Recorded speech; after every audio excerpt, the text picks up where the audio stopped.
C'est ici, sur cette place, dans la nuit du 13 au 14 novembre dernier, autour de 22h30 que Dame Martin Valérie René Michel, de nationalité française, perdait brutalement la vie après avoir reçu une avalanche de coups de poignard de ses jeunes bourreaux.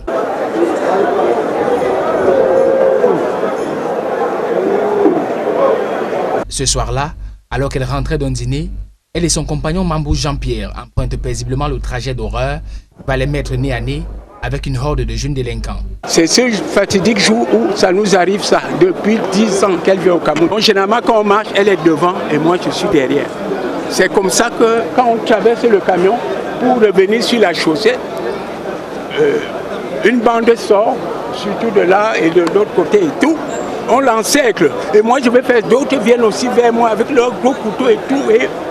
Il aura fallu une quinzaine de minutes aux éléments de la police judiciaire du littoral sous la coordination du commissaire du gouvernement pour reconstituer ce laps de temps où tout a basculé entre la mosquée sénégalaise et le marché Congo dans le 2e arrondissement de la ville de Douala, itinéraire où la Française prise à partie va tenter de s'opposer à l'action des bandits.